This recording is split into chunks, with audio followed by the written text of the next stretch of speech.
grand merci de nous avoir invités, de nous permettre de présenter un petit peu le travail scientifique qu'on mène depuis quand même plusieurs années sur cette question donc, de la gratuité. Donc moi je vais vous présenter donc, le cas donc, de l'agglomération de Dunkerque. Donc je mène une enquête donc, en collaboration avec l'agence d'urbanisme de Dunkerque, qui est une enquête qui a été lancée en septembre 2016, donc qui dure jusqu'à mars 2017 pour la première partie. Et on devrait revenir normalement, si tout se passe bien, à partir de 2019, lorsque le réseau sera entièrement gratuit. Donc l'idée derrière cette enquête, donc, ce que j'ai essayé de mettre en place, c'est vraiment d'évaluer d'un point de vue scientifique ce qui se passe depuis 1 an et demi donc, à Dunkerque. Je vais vous raconter un peu cette histoire, mais donc, depuis septembre 2015, on a une gratuité donc, les week-ends, les jours fériés et les jours de pic de pollution. Et donc pour ça, j'ai mené beaucoup d'entretiens, j'en ai à peu près une soixantaine, avec notamment donc, des usagers des transports en commun, ceux aussi qui ne prennent pas, pour essayer d'aller chercher, d'aller regarder un petit peu ce qui se passe chez les personnes donc, qui pour l'instant ne sont pas touchées par la gratuité. Je suis allé voir aussi donc, les contrôleurs, les chauffeurs, le service donc, de transport donc, de la communauté urbaine de Dunkerque, donc la CUD, que j'aimerais après la CUD. Et l'ensemble donc, des acteurs qui dirigent donc, la société de transport de la ville, de l'agglomération. Pour essayer aussi d'avoir leur point de vue. Plus évidemment tous les élus locaux intéressés de près ou de loin à cette question donc, des transports. J'ai également fait passer un questionnaire, donc, autour de 400 réponses, pour essayer de creuser un peu plus, d'avoir peut-être un peu plus de chiffres et pouvoir donc, en tout cas gonfler les résultats d'un point de vue qualitatif. Avec ces différentes réponses donc, de ce questionnaire. Donc l'idée, c'était vraiment d'essayer de produire, en tout cas, une première enquête un peu scientifique, quand même, sur ce qui se passe lorsqu'on met en place cette gratuité. Parce qu'on l'a dit, on l'a vu, malgré le fait qu'on ait une trentaine de réseaux en France qui soient passés à la gratuité, c'est-à-dire aujourd'hui, à ma connaissance, je pense qu'on est le pays qui a le plus grand nombre de réseaux gratuits, et bien, on n'a pas d'enquête sérieuse, c'est-à-dire scientifique sur ce qui s'est passé dans les différents réseaux. C'est-à-dire des enquêtes dépolitisées dans le sens où on essaie de faire fi de l'argument idéologique, en tout cas de mettre en place une démarche scientifique dans ces réseaux. On a quelques expériences donc, à l'étranger qui ont été évaluées scientifiquement, et je reviendrai sur le cas de Tallinn un peu, mais même si on a eu beaucoup de débats sur les chiffres. Et c'est pour ça qu'aussi, en préambule, je voulais vous rappeler, et là c'est le point de vue du chercheur qui parle, c'est que faire attention aux chiffres, surtout dans le domaine des transports. Il y a beaucoup de désaccords, on le verra sur le cas de Tallinn.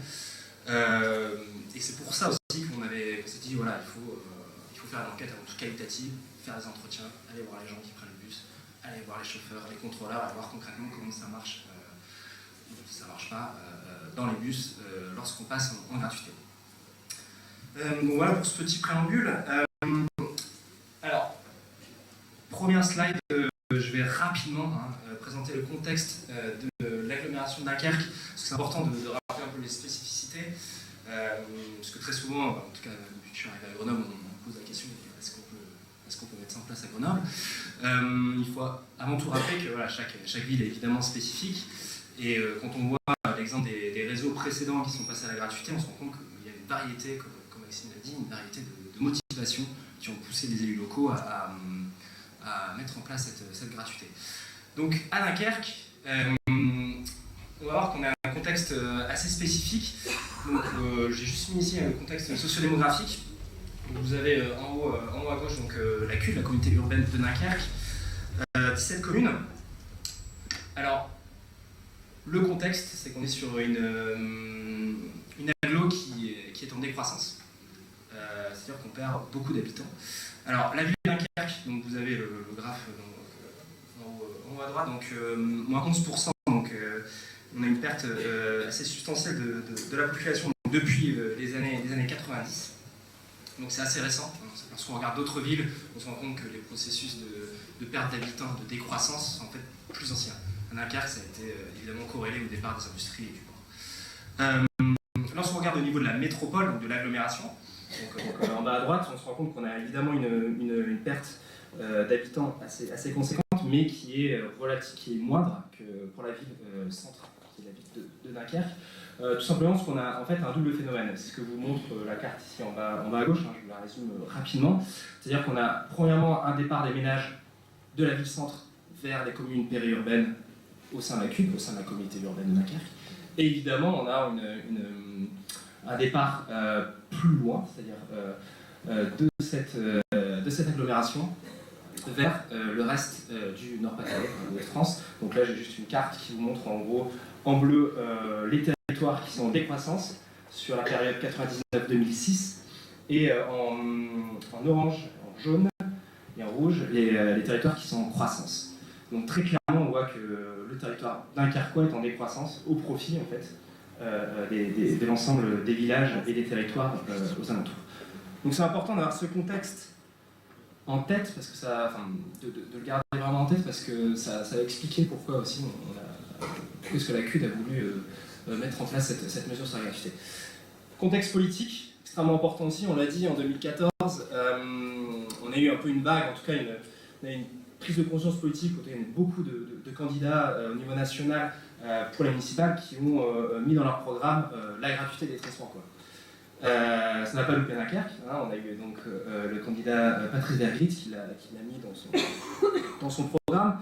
Donc très rapidement, pour le contexte politique, à Dunkerque, on est pendant 25 ans donc, Michel Delbarre, qui était l'un des grands barons du Parti Socialiste, et qui donc a perdu les élections municipales en 2014 au profit donc, de Patrice Vergrit, qui faisait partie de sa majorité avant, et qui donc, était officiellement dissident PS, et sans étiquette, mais donc, on l'a dit plutôt d'hiver gauche ou centre-gauche.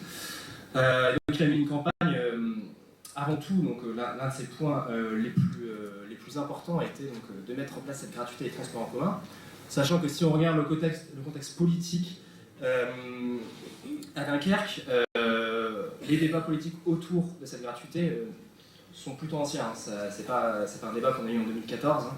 Donc on regarde un peu tout ce qui se passe dans les archives. Déjà Dunkerque, c'était la première ville qui a mis en place la tarification solidaire. On dit souvent que c'est Grenoble, en fait c'est Dunkerque, je suis désolé. Et en fait, lorsqu'on regarde, il y a eu donc depuis les années 2000, le début des années 2000, on a le front de gauche qui a poussé à chaque libération en faveur de la gratuité. Et à chaque fois, on avait donc la majorité socialiste qui balayait donc, de la main cette mesure avec les arguments qu'on a développés tout à l'heure avec Maxime, un argument extrêmement classique. Donc en 2014, victoire donc, de Patrice Vergrit est donc mise en place de ce projet de la gratuité en 2 temps, 2015 et 2018. Donc on a dit septembre 2015, mise en place de la gratuité les week-ends, les jours fériés et les pics de pollution. Sachant que les premiers pics de pollution relevés à Dunkerque datent de décembre 2016. Et en fait, on est prévenu la veille à Dunkerque, je ne sais pas trop comment ça marche à Grenoble. Pareil. Et donc, d'ailleurs, parenthèse, l'augmentation de 10% de la fréquentation, c'est un chiffre qui est énorme. C'est-à-dire qu'on se rend compte que, enfin, moi, j'ai pu du coup aller questionner un peu plusieurs voyageurs et plusieurs personnes. Tout simplement, le fait qu'on soit prévenu la veille, c'est extrêmement compliqué de changer ses habitudes, de lâcher la voiture pour le bus juste pour une journée. Donc une augmentation de 10%, c'est vraiment significatif lorsqu'on regarde le lien entre gratuité et pic de pollution, ce qui est aussi encourageant sur ce genre de mesures.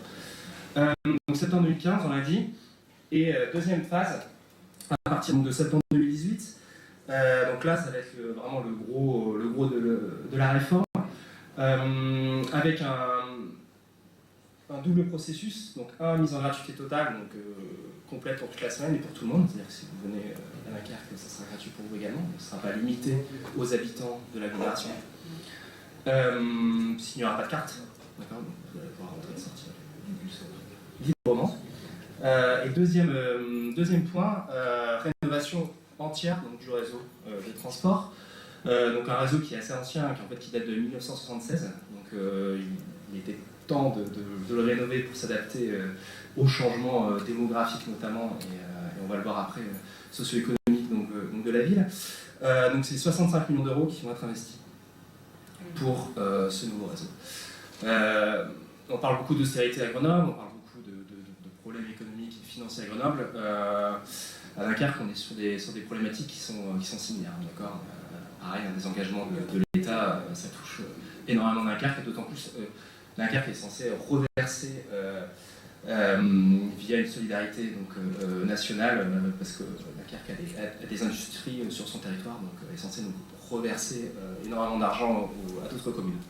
Donc évidemment, on est sur un contexte d'austérité qui est très présent aussi donc, à Dunkerque. Alors, pourquoi cette gratuité à Dunkerque? Donc il y a plusieurs raisons qui sont plus ou moins importantes dans le discours des élus ou dans ce que j'ai pu étudier. On pourrait revenir dans le débat après sur la place que chacune de ces raisons occupe dans le discours ou dans ce qu'on voit lorsqu'on étudie les différents papiers, les différentes délibérations. Mais l'une des principales, ça reste quand même une raison assez classique, c'est-à-dire il faut mettre du monde dans les bus. Parce qu'à Dunkerque, très peu de personnes prennent le bus. Vous pouvez voir ici donc, sur ce graphique qu'on a eu même une diminution donc, de la part modale, c'est-à-dire de la place du bus dans les voyages quotidiens, donc qui s'est fait au profit de la voiture. Et lorsqu'on regarde les chiffres au niveau national, on est sur une dynamique qui inverse, c'est-à-dire que les transports en commun grappillent en fait un peu de part modale à la voiture année après année. Et à Dunkerque, on s'est rendu compte que la part modale du bus est passée donc, de 5,7%, ce qui était déjà très faible, hein. À Grenoble on est sur du 16%, à 4,7%. Donc une baisse donc, autour de 20%, alors que dans le même temps la voiture est devenue extrêmement importante dans la part des déplacements. Donc du coup ça a évidemment alerté les élus locaux en disant bon, il y a quand même un truc à faire. On est quand même dans un contexte national, et disons international, qui promeut la réduction de la place de la voiture. Et nous, ce qu'on se rend compte sur l'agglo, c'est qu'en fait, on est sur une dynamique qui inverse. Donc il faut agir en ce sens-là, et la gratuité peut sans doute permettre de limiter la place de la voiture. Deuxième temps, argument financier, qui est évidemment important dans le débat aujourd'hui, hein, puisque c'est souvent là que se concentrent les débats ou les critiques. À la carte, donc, les recettes commerciales sont minimes, voire très minimes. Donc avant la gratuité, ça représentait, avant 2015, ça représentait 12% donc, des coûts de fonctionnement de l'ensemble du réseau. Donc on l'a dit tout à l'heure, c'est 4 millions d'euros par an. Aujourd'hui, donc là, je vous ai mis juste un petit graphique sur les recettes donc, de fonctionnement donc, en 2016, donc après le passage en gratuité sur les week-ends. Et on se rend compte que la part des usagers encore dans le budget est passée en dessous de la barre de 10%. Et qu'on a donc sur un financement subvention donc, des collectivités locales à hauteur donc, de à peu près 34%, et du versement de transport, donc on a dit impôt local sur les entreprises de plus de 11 salariés, autour de 56%. Donc tout ça pour vous dire que le financement public à Dunkerque tient pour 90% du financement des réseaux. Donc évidemment les élus locaux se sont dit autant passer à la gratuité. D'autant plus que lorsqu'on regarde sur le graphique de droite, on avait une participation de plus en plus importante donc, de la CUD, la communauté urbaine de Dunkerque, à ce budget transport. C'est la part en rouge. On voit que depuis les années 2000, en fait, chaque année, la CUD rajoute 1,5 million dans son financement du budget transport. Et les élus se sont dit, bon, autant passer à la gratuité d'un point de vue économique, ça ne paraît pas absurde. Alors que sur le reste des financements, donc, que ce soit le versement de transport ou la part des usagers, on restait sur une part qui était assez stable. Et autre statistique, on a déjà 51, donc plus de la moitié des voyageurs qui soit bénéficiaient de la gratuité ou avaient accès à la tarification sociale. Autre motivation, donc motivation un peu plus sociologique, mais qui est en fait en lien directement avec la redynamisation du centre-ville, une volonté de diversifier le profil des voyageurs. On était sur un triptyque assez classique à Dunkerque, donc dans les usagers des bus, surtout des étudiants, des personnes âgées et les classes populaires. En fait, lorsqu'on regarde donc, ces enquêtes ménage déplacement, donc enquêtes qui sont réalisées au niveau de l'agglomération, des enquêtes extrêmement quantitatives, assez lourde à traiter. Lorsqu'on regarde ce genre d'enquête, on se rend compte qu'il y avait seulement 0,6% des habitants de la CUD qui soit avaient une voiture ou soit avaient le permis, qui utilisaient les bus. C'est-à-dire que très concrètement, les personnes qui sont dans les bus à Dunkerque sont souvent des personnes captives de leur mobilité. En gros, on n'a pas le choix, on prend le bus. Et donc, l'une des volontés de l'équipe municipale, c'était d'essayer de diversifier, et ce qu'on a vu sur l'exemple estonien, donc d'apporter une mixité sociale, avec les milliers de guillemets qu'on peut mettre à cette heure, dans les transports en commun. Et on pourra revenir après sur l'enquête et sur les résultats vis-à-vis de cette volonté d'attirer des nouveaux voyageurs et surtout des automobilistes dans le bus. Une motivation évidemment sociale, hein, on est quand même sur une équipe municipale qui officiellement se dit de centre-gauche. Donc là vous avez une carte en gros de la répartition socio-économique à Dunkerque, et on se rend compte que on est sur une métropole, sur une agglomération extrêmement ségrégée. Je vous la fais simple, donc à l'ouest on est plutôt sur des quartiers populaires et à l'est sur des quartiers beaucoup plus aisés. Et on s'est rendu compte, les services de transport se sont rendus compte que 2/3 des ménages ne disposaient pas d'un accès performant au transport en commun. Et en fait, très concrètement, c'était la grande partie des quartiers populaires qui n'avaient pas accès à des lignes à haute fréquence. Donc, évidemment, l'une des motivations de cette équipe municipale, c'est de dire qu'il faut améliorer la mobilité et le pouvoir d'achat des classes populaires Dunkerque qui sont extrêmement présentes, et donc dans un but de réduction des inégalités sociales et spatiales, de passer à la gratuité des transports en commun. Et pour rappel, le ticket de bus c'est 1,40 € à Dunkerque. C'est assez élevé lorsqu'on compare à d'autres collectivités. Et enfin, l'argument un peu plus global, qui est autour de l'attractivité résidentielle et commerciale de la ville. Derrière cette mesure, c'est de doubler la fréquentation des bus d'ici 2020. Donc c'est un objectif extrêmement ambitieux. On pourra en reparler évidemment. Pour cela, on l'a dit, un nouveau réseau, donc on augmente l'offre de 20%. Quand on dit qu'on augmente l'offre, c'est-à-dire qu'on augmente les kilomètres, c'est-à-dire qu'on va agrandir les lignes et on va desservir de plus en plus, en tout cas mieux, les quartiers. Une montée de piétonniser le centre-ville pour au final essayer c'est l'un des objectifs affichés par l'équipe municipale, surtout de retenir cette classe moyenne, en tout cas de retenir les habitants qui partent du centre-ville à Dunkerque. Donc on est vraiment sur une mesure politique alternative, dans le sens où on se dit, avec une politique de transport volontariste, on met beaucoup d'argent, 65 millions d'euros, c'est énorme pour une agglomération comme Dunkerque. On désire repeupler un centre-ville où les commerces ferment, où les habitants partent, et desservir au mieux les quartiers les plus précarisés de la ville. On est vraiment sur cette double objectif, qui bien sûr est difficilement transposable dans d'autres villes où on a moins cet impératif d'attractivité et de lutte contre le déclin démographique. Alors ailleurs, on l'a dit, on a une trentaine de réseaux en France qui sont passés à la gratuité. Donc les prochains, ce sera Niort en septembre 2017, puis Dunkerque en septembre 2018 pour passer entièrement à la gratuité. Et donc voilà, New York deviendra la plus grande collectivité à devenir, sera la plus grande collectivité en France à avoir la gratuité avant que Dunkerque, avec ses 200 000 habitants, le devienne en 2018.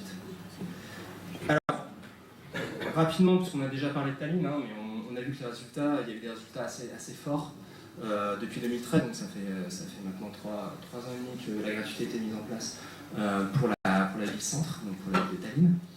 On a vu une augmentation de 8 à 14% de voyageurs. Donc ça, c'est des chiffres qui nous ont été produits par la mairie quand on est allé les voir. On a une baisse de 6% du trafic automobile dans le centre-ville. Et et je dis bien dans le centre-ville, parce qu'en fait, quand on regarde en dehors du centre-ville, on se rend compte qu'on est sur une augmentation du trafic. En fait, il y a un effet assez inégal du report modal, c'est-à-dire que les gens ont plutôt lâché leur voiture pour venir dans le centre-ville, mais ont plutôt prise plus souvent pour aller dans les quartiers en dehors du centre-ville. C'est aussi un des effets de la politique locale de réduire les places de stationnement dans le centre-ville, ce qui fait que ça marque dans le centre-ville, mais du coup, il y a plus de congestion en dehors. Donc c'est à méditer également. Donc on l'a dit, il y a des gains assez importants, hein, 38 millions d'euros qui ont été générés par la gratuité. Donc on l'a vu tout à l'heure, hein, ce mécanisme spécifique à l'Estonie, c'est-à-dire qu'on paye des impôts sur le revenu au niveau municipal. En fait, on les paye lorsqu'on est inscrit sur une liste municipale. Et en fait, donc à Tallinn, ils s'étaient rendu compte qu'il y avait 40 000 personnes qui habitaient Tallinn, qui profitaient des services publics, mais qui n'étaient pas inscrits sur la liste de Tallinn, municipale de Tallinn. Donc ils étaient inscrits sur la commune antérieure d'où ils avaient déménagé. Donc afin d'inciter les gens à s'inscrire et à payer les impôts sur le revenu donc à Tallinn, on a conditionné la gratuité au fait d'être inscrit sur les listes municipales. Donc on l'a vu, hein, il y a 22 000 personnes imposables qui sont depuis 2013 qui sont inscrites sur les listes municipales. Mais le problème, on verra, hein, c'est qu'aujourd'hui cette gratuité elle est juste pour la ville de Tallinn, on n'est pas sur l'agglomération, à contrario du cas de Dunkerque. Donc ça pose des problèmes de mobilité et d'inégalité spatiale au niveau de l'agglomération. Et donc pour terminer, rapidement, quelques leçons un peu plus générales, hein, en partant de Dunkerque, en partant de Tallinn, hein, sur les débats de la gratuité. Alors, premièrement, on commence à le voir, c'est que la gratuité n'est pas réservée uniquement aux villes moyennes. D'accord, c'est sur un discours qu'on entend, on dit voilà, lorsqu'on a un réseau qui touche 20 000 personnes, on peut passer à la gratuité parce que le recette commerciale, c'est peanuts. On se rend compte que c'est pas un cas. Aubagne, ça reste une grande ville, New York, ça reste grand, Dunkerque, c'est 200 000 habitants, Tallinn, c'est 440 000 habitants. On a les villes en Chine qui ont expérimenté la gratuité. Donc j'en parle pas trop parce qu'il y a des enquêtes qui sont en train d'être menées. On est sur des cas qui sont expérimentaux, mais voilà, on parle en termes de millions de personnes. Donc ces simples exemples vous permettent juste de se rendre compte que concrètement, on peut appliquer la gratuité dans des villes qui sont plus grandes. Après, avec les effets sur lesquels on peut discuter, mais d'un point de vue technique, ça va être ça. On l'a vu tout à l'heure, la gratuité peut être source de rentabilité, on l'a vu avec Tallinn et les revenus qui ont été générés, on l'a vu tout à l'heure avec Maxime qui nous a présenté le fait que c'est une question de mode de calcul, comme je disais tout à l'heure avec les chiffres, il faut faire extrêmement attention. Aujourd'hui, une des façons de montrer que la gratuité c'est rentable pour les collectivités, c'est de parler en termes d'investissement public. Et lorsqu'on fait le rapport investissement public divisé par le nombre de voyageurs, on se rend compte que c'est plus rentable, puisque de toute façon, sur tous les cas qu'on a étudiés, on se rend compte qu'il y a une augmentation de la fréquentation suite à la gratuité. Et à Aubagne, par exemple, avant la gratuité, chaque voyage coûtait 4 € à la collectivité. Après la gratuité, ça coûtait 2 € à la collectivité. Donc ça, c'est le genre d'argument qu'on entend très peu, voire quasiment jamais. On entend toujours une perte sèche de X millions d'euros. Mais voilà, aujourd'hui, si on parle de service public, on peut aussi parler en termes d'échelle et du nombre de personnes qu'on touche avec un service public. Et là, on parle en termes de théorie politique.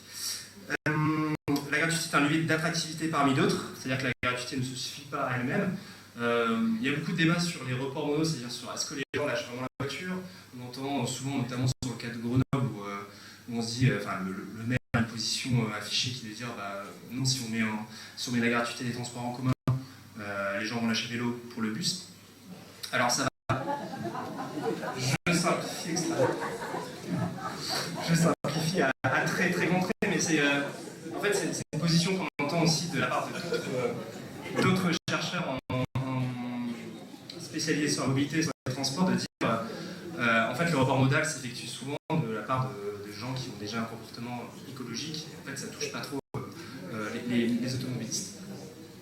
Alors, en fait ça va dépendre des villes, mais en fait ce que la recherche nous dit aujourd'hui, c'est que si on veut vraiment réduire la part de la voiture donc, dans les déplacements, la gratuité est une condition nécessaire mais pas suffisante. C'est-à-dire qu'il faut absolument agir sur le stationnement, sur la piétonisation, etc. C'est-à-dire en gros mettre des contraintes à l'automobile pour que tout simplement les automobilistes se dirigent vers les transports en commun. La gratuité donc, ne génère pas mécaniquement une augmentation donc, importante dans la fréquentation. On a souvent en tête les chiffres de Bâle, de Châteauroux, on a des augmentations de plus 150, 170% de la fréquentation.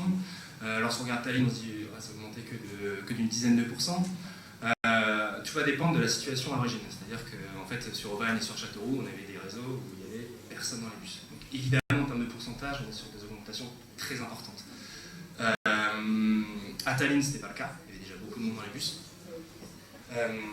Et à Dunkerque, il y a déjà, même s'il n'y en a pas assez, il y a déjà pas mal de monde, surtout dans les heures de pointe. Donc c'est pour ça que beaucoup de personnes se disent que le doublement de la fréquentation d'ici 2020 est un objectif ambitieux. Mais c'est juste pour voilà, vous dire que c'est parce qu'on met la gratuité qu'en 3 ans, on est sûr d'avoir 150% d'augmentation de la fréquentation. Donc ça, on en a parlé, la gratuité ne peut à elle seule limiter l'usage de la voiture, hein, on l'a dit. Et c'est extrêmement compliqué de lutter aussi contre la place de la voiture. Et à Tallinn, ça a été difficile. C'est assez marrant comme petite histoire, parce qu'en fait, à Tallinn, donc en 91, le pays devient indépendant. Et en fait, avant, on avait une marque de voiture. À partir de 91, le marché s'est ouvert. En fait, évidemment, tous les jeunes se sont retrouvés avec une possibilité de choisir son modèle de voiture à partir de 1991. Et en fait, ça a créé un véritable appel d'air. Et aujourd'hui, quand vous allez à Tallinn, ce sont les jeunes qui sont pro-voiture. Alors que les personnes plus âgées, les générations précédentes, vont vous dire, vont plutôt utiliser les transports en commun. Alors que lorsqu'on se rend compte, en tout cas dans l'enquête que je mène à Dunkerque, on se rend compte que c'est plutôt l'inverse.